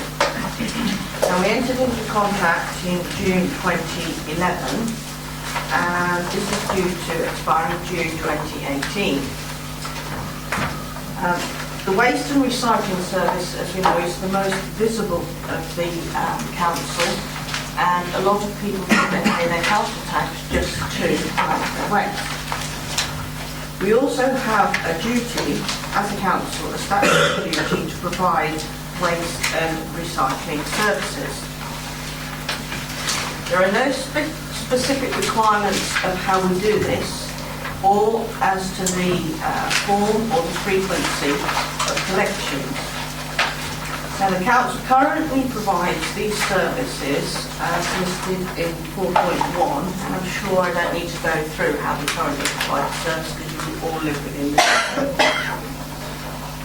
In broad terms, the council collects about 35,000 tonnes of waste each year, and half of this is recycled, with the remaining amount becoming residual waste. In 4.2 of the report, it details the financial position of this contract coming to an end. The current cost of the council services is approximately 2.065 million, of which the net cost is approximately 0.749 million. These figures have to be treated with caution, as it reflects the stated split of the contract values. Now, it's considered that the cost of the service would naturally rise substantially. Since the contract was let, there's been a drop in recycled prices, and the contract is currently locked in at a very good price. The council's medium-term financial plan allows 1 million per annum as an increase in these costs, because when we go out to let the contract, obviously it will be higher. And this does contribute to the annual deficit in excess of 3 million. A key part of the financial balance of the waste service is the receipt of recycling credits from CCC, so we do need to keep a close eye on that. In 4.3 we go into the service design process today. We've held staff workshops, we've liaised with Northamptonshire Waste Partnership, spoken with the University of Northampton, we've had people panels, workshops, and we engaged consultants to look at a wide range of options. We started off with 32 options. Alongside this, because of the financial implications, there's been meetings with myself, the leader, and Chris Long, because going forward it will impact when we relet the contract on the DDC's financial position. We also had a member development evening, which a lot of you came to, and we put forward the options, which I'm going to talk about in a bit, that we would like to go out onto in consultation. If we go to those options, 4.4, as I said, we started with 32 options. We modelled them. I'm not proposing to sit here and go through all 32 options. They can be found in the appendices of the report. So just stop you there a second, Councillor. I had a phone message today from Councillor Cribbin, who was obviously in your portfolio before. He just had a question around did you look at the 2 weekly black bin collection as part of that process? Yes, we did. And so that's just for the record, he wanted to ask that question tonight. He's not able to get here tonight. There's an issue also about flight tickets, which may come on to a bit later. So the full list of options were tested by our consultants. As I said, a summary is in the appendices, and that helped us reduce the list down. In 4.5, we had a short list which we looked at options further, and the differences are listed in the table 1. After assessment of all these options, we've got this core option that we recommended, that's detailed in 4.6, and that's 3A. And that takes into account, as we all know, we've had lots of complaints about boxes and rubbish and lids. The recycling boxes, although everybody liked them at the beginning, that was a long time ago, they have generally become disliked too much. The other thing the option touches on is the garden waste becoming a chargeable service. Again, a lot of counties around us have started charging for the garden waste, and it will also enable more equality, because there's some households out there that don't use the garden waste, whereas others do. So those that do use the garden waste stream will be paying for it. The greater efficiency, and there's in the proposal we're enabling the reuse of the existing black and brown bins. So got here with me, for those that weren't at the members' training, the proposal that we're going out onto consultation with is, we called it the proposed 1, 2, 3 service. So the large black bin will remain, and there's options on sizes in the consultation. Then we're proposing to replace the blue box, the red box, and we have had a lot of complaints about the brown cardboard that has to be left flat packed with the boxes. In the new system, all of those will go into the one large recycling bin, which will be the old green waste brown bin. The two, I've spoken a lot this week. I've been on television, for those who've seen me on the Look East, and I've done the radio programmes. And in those programmes, I tried to get across the two concerns in the workshops that we had with the focus groups was the collection of weekly food waste. We want to keep that out of the residual stream so that this would enable the 3 weekly option, and then we're also going to consultation on the nappies. And then the option would be then the green waste could either go, would promote composting, or it could go to the residual waste, or you could opt for a chargeable green waste service. Cecile kindly gave me this article from around the Market Harborough, where they're reporting that there's been a high uptake of the green waste service. We'll go into debate at the moment, I'm sure, on the details of the service, but this report is ultimately to go out for consultation. It's not how. I'm not asking tonight this to be approved as the service. So 4.7 gives you what we're looking to go out into consultation with. There are the ancillary services of trade waste, clinical waste and bulky waste. And the process will go to 4.9 consultation. Then we'll come back and take on board what's been said in the consultation. Then the authority will look at how that service should be delivered, i.e. in-house, shared services or outsourced. The rest of the report details with the implications. It's been quite an eventful week, and I must admit, I must thank actually Wayne and Becky and the communications team, because I think they've really worked hard. The Daventry calling article that's proposed to go out, I think, puts it in plain. It was how to explain to the residents in a plain, simple language with pictures what we're proposing. I also think the communications teams worked well with the media. There's been a balanced approach in that for those who didn't hear on the radio, they were challenging residents on their black bins, and they said, well, let's have a look in the black bin.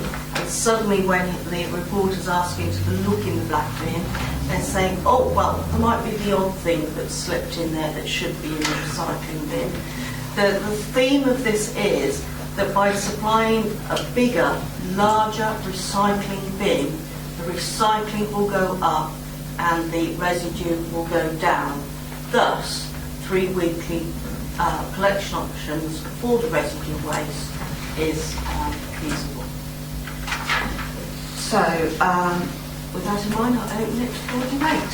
Thanks, Nick, but yes, I think this is a consultation just to remind members, and been put out because there have been lots of issues around the current system, as you know, complaints over many years.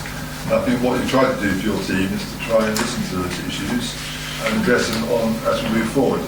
So I'm happy now to take questions for Councillor Osborne. Thank you. Yes, I didn't attend the session, but it sounds logical to me to use the brown bin for that service. That's number one. Number two, I carry a waste carrier certificate and I deal with a lot of waste, and I pass it in and pass it out to various people. So therefore I know which fetches money at the moment and which doesn't. And what used to fetch money 5 years ago fetches virtually nothing now.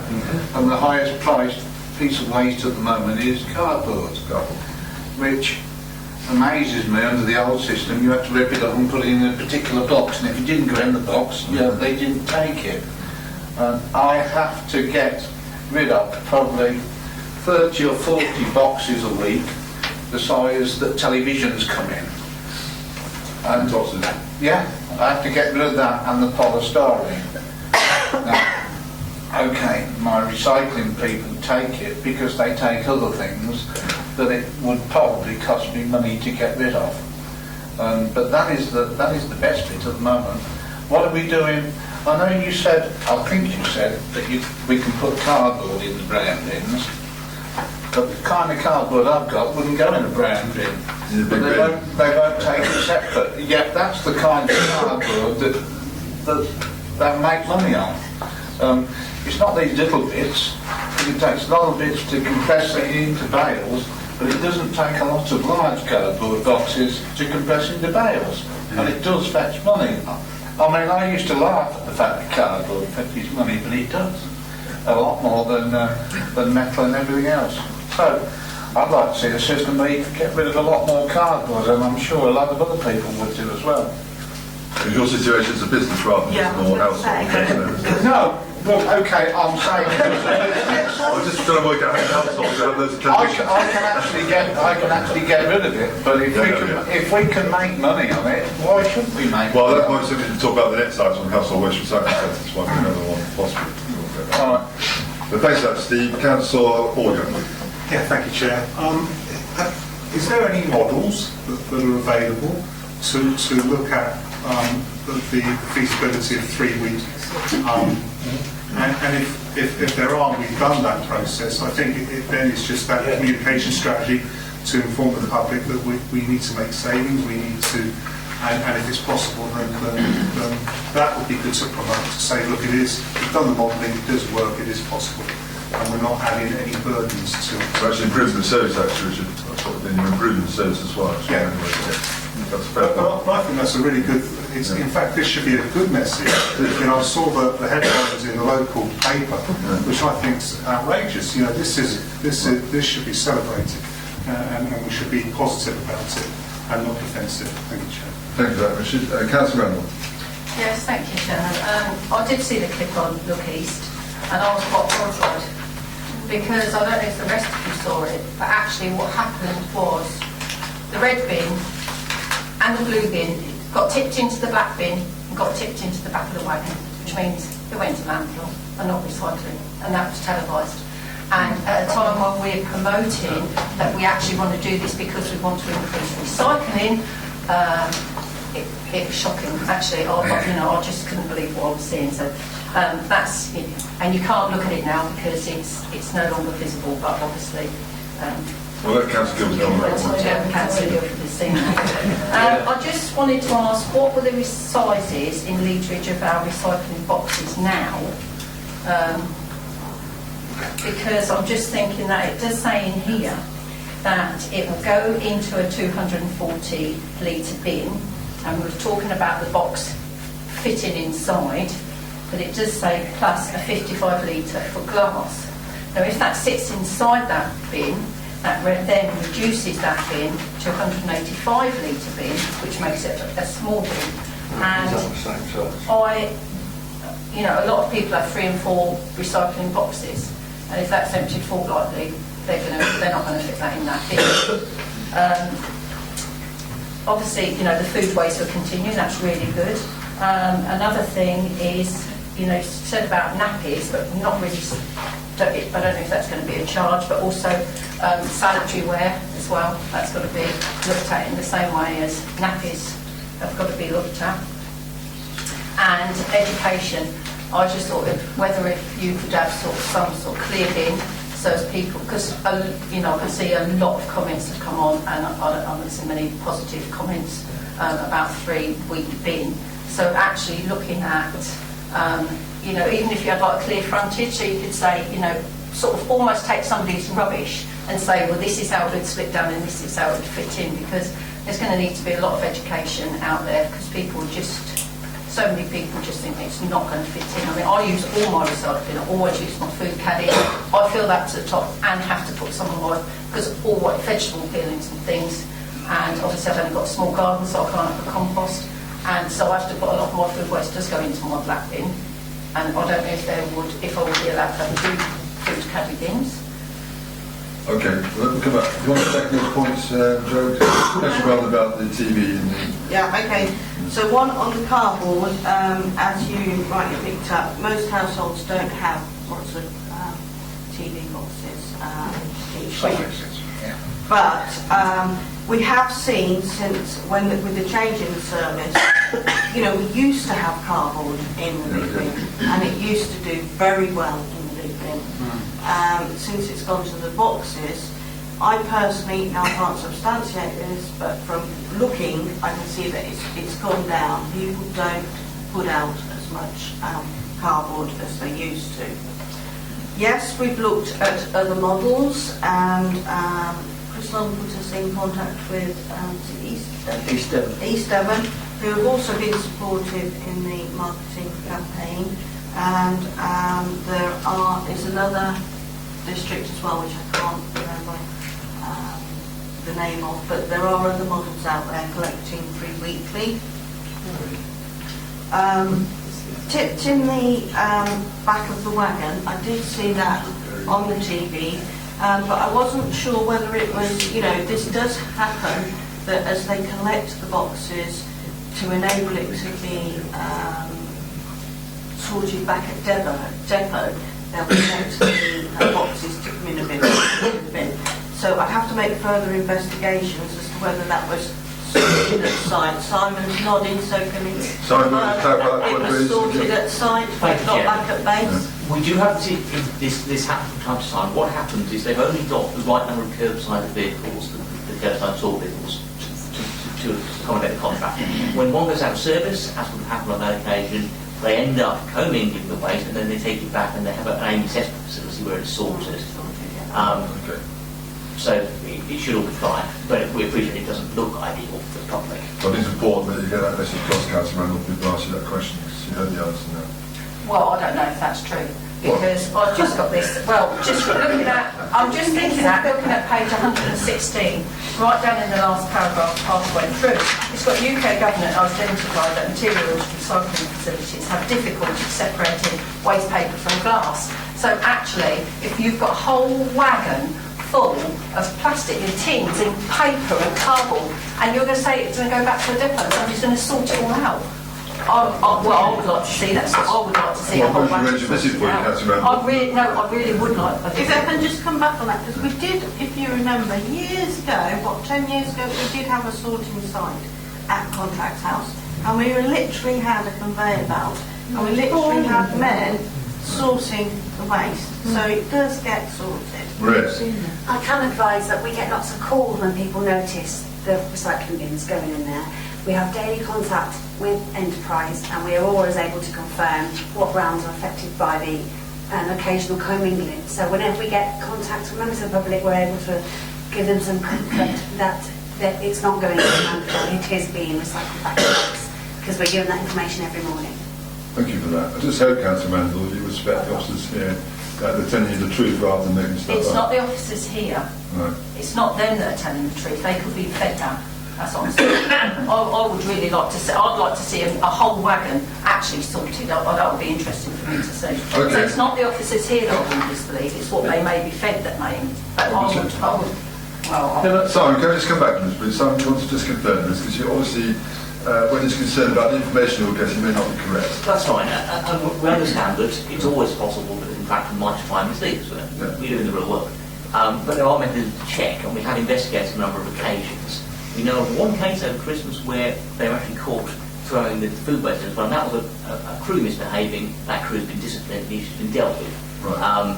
But it's not the contractor's interest to allow commingling because it costs them money. They don't get recycling credits for the waste that goes in landfill, and they suffer all terms from us. So it really isn't in their interest either.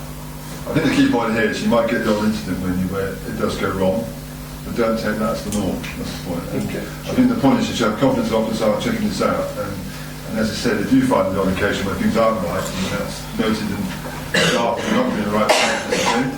But equally, it doesn't mean it's going on everywhere, and obviously checks are in place to try and make sure that it is done the right way. So I wouldn't want you to think that this is just normal. It's something to do go wrong from time to life. But we want to make sure that our staff are actually on board and actually monitoring that very carefully, which will be obviously reassuring in the public opinion tonight what's going on.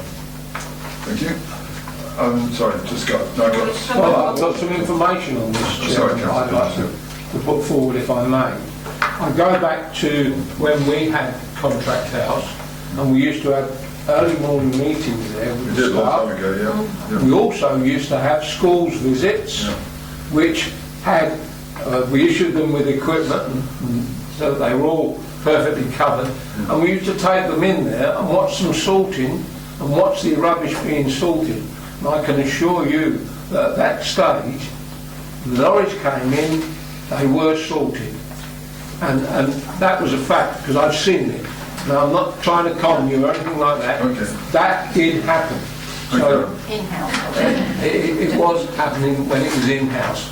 That's not about now, of course. That checking, yeah. Thank you. Councillor Long. It is possible, wouldn't it? I would, two comments. One, Chairman, with my roles, finance roles, finance I'm really pleased to hear the debate tonight. I think it needs to continue.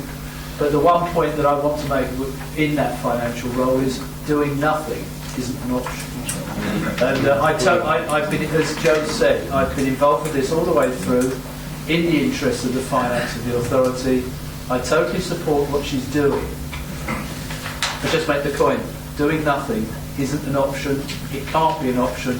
And this council's finance, if you look at the MTFP, there is money in there at this moment in time to cover that as we go through, but we actually have to address that because the amount of money involved could be considerably more than that currently allowed. So that's point one. Yeah.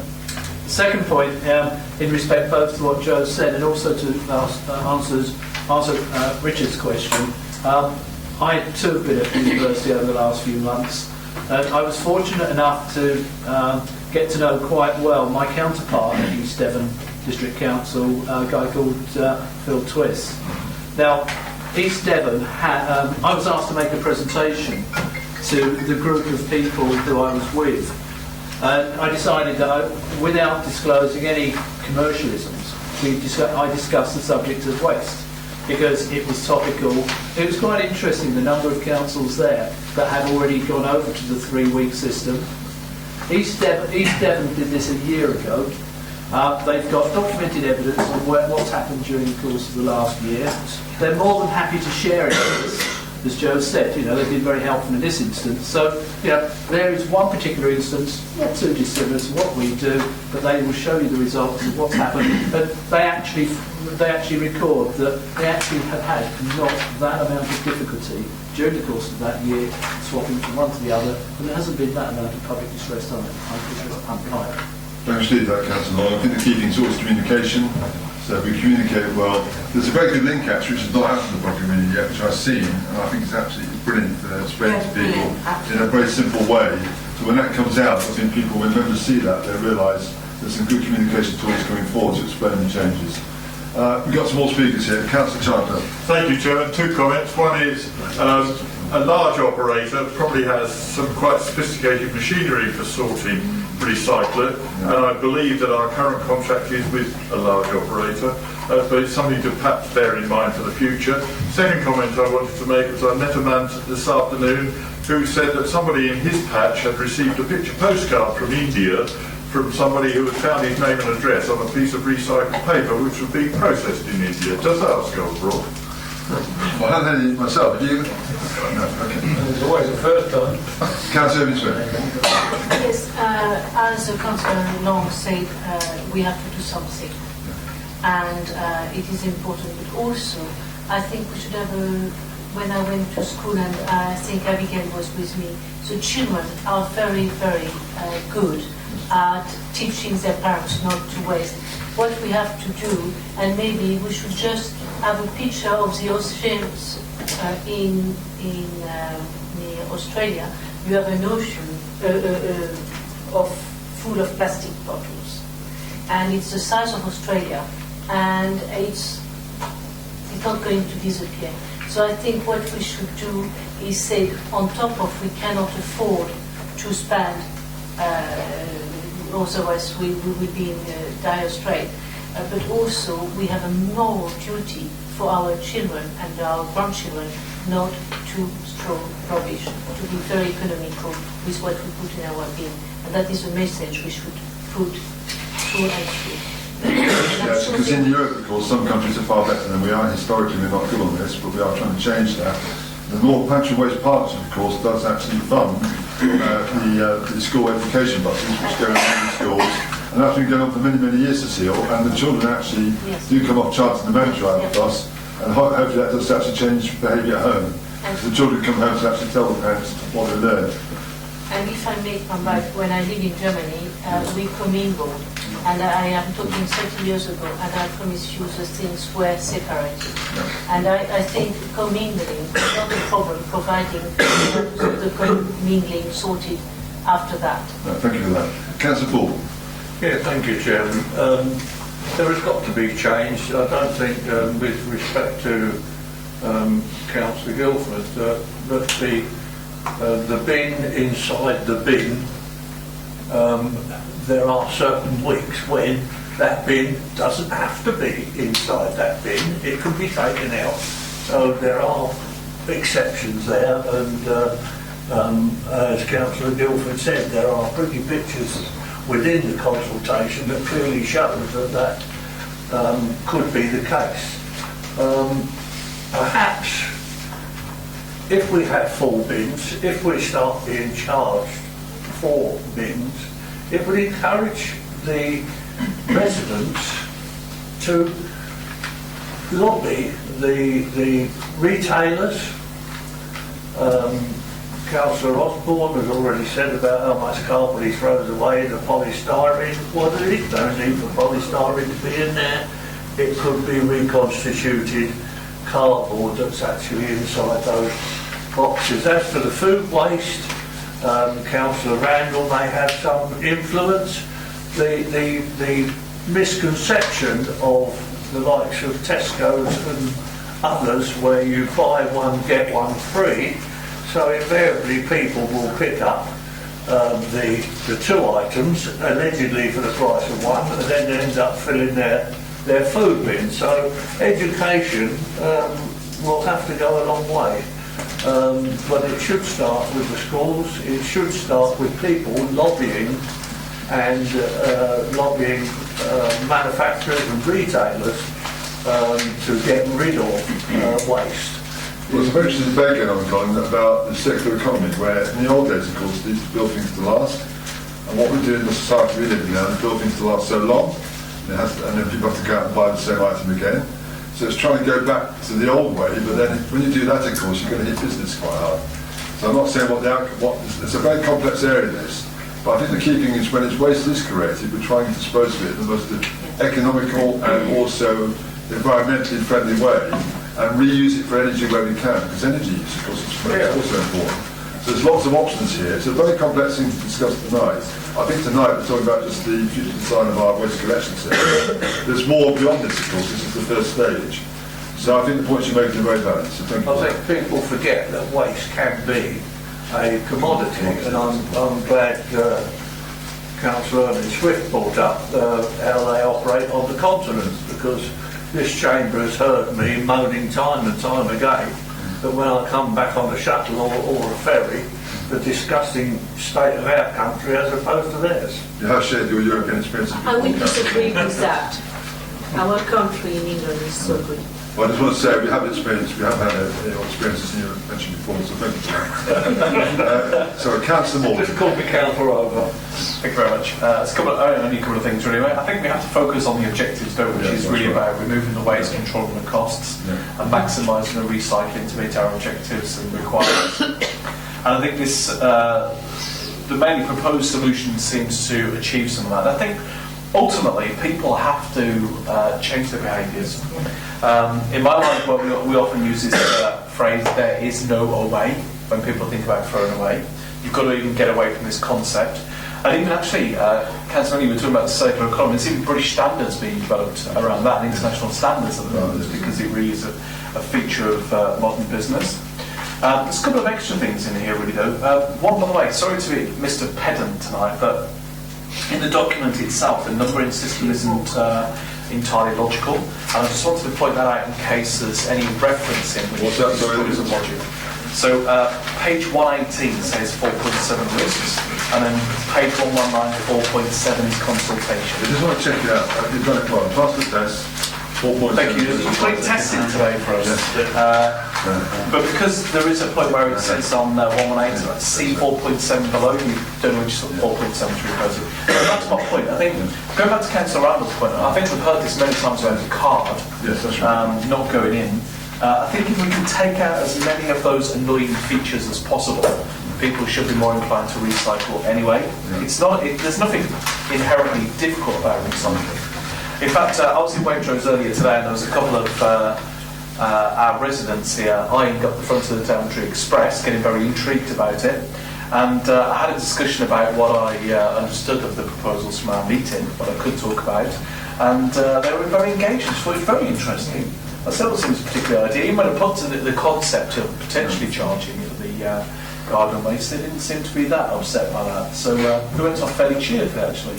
So I guess time will tell on the consultation, and could look at it and keep up good work. Thank you, Steve, for that. Thank you, Councillor Morgan. Councillor Wesley. Yeah, thank you, Chair. Actually, most of it's already been covered, but I would just like to add, as I said, I think I've said previously, I do think we also have to have an eye to the waste recycling centres, and I know that will come up at some point. Yeah, that's what I'm saying. But we do have to have an eye to that if there are some of the changes proposed in this. It is important, because we do not want to end up with fly tipping all over, of whatever sort it is, even if it's green waste. You don't want piles of green waste all over the countryside and all over the land. So as long as we're focusing on that as well. But I just think we've got a pretty good option here. I do think it's workable, and I certainly prefer it to the current system. I think I should do that. Maybe I can have a say again as an item when we get some big papers. Councillor Howard. Thank you, Chair. We are actually now using a new production software called VideoScribe, which I found out today. It enables us to use a graphic-led video where you've got topics where you can't actually use. Sorry, what's going on? Fire. Chairman, you 2 sets of £10.5. Sorry, let's go back, Councillor Howard. This is what I was referring to earlier, actually. Absolutely, yeah. What it is, it's a new production software called GraphicsScribe. Enables us to use graphic-led videos where it's difficult to use film footage at the moment, simply because we don't have the items where we can do a small video on there. So this is quite worky. It's very new. As soon as I got home, went on site the internet and had a look at it. It's really good. My kids, my 25-year-old kids, thought it was great, and it suits them for recycling. I even passed it on to one or two members who also about issues with the cushion this morning, and came on to me straight away as I got home and said, what are you guys doing? They've now come back and said, obviously the cushion was interpreted what the internet is, this new video scribes, so they're actually quite keen on it now. Is that actually live now, is it? I've got a link that I can pass on, yeah. It's going live tomorrow. Going live tomorrow, is it? Yes. Don't? If you agree with yes, we agree with go live tomorrow. That's great, because it's a great video. It's fantastic. Yeah, I think yeah. Next one, any more? I'm happy to email it to everybody this evening if you want. That would be good. Once we agree, yeah. Yes, that's okay. We need a private life. You don't email it to Cecile. Okay. No. Thank you for that. Sorry, go Councillor Campbell. I just wanted to ask what the rationale was for only consulting on one option as opposed to saying the full shortlist or part of the shortlist. Because I guess there's some people who might think if you're just being offered to offer an opinion on one option, it's a bit of a done deal. I just wondered how you felt about that. Could they come back on that one up? Yes. Okay, thanks, Councillor Campbell. Councillor Lawton, do you want to come back on that? Yeah, it was just one comment that you made, Chairman. I think it's important, probably more for the waste partnership more than here. I mean, my background is engineering. We used to do a lot of work with Cadbury's in particular, but they actually used to spend more money. If you take one item in particular, let's say Easter eggs, they spent more money on the packaging, the design and the work for the packaging than they did on actually producing Easter eggs.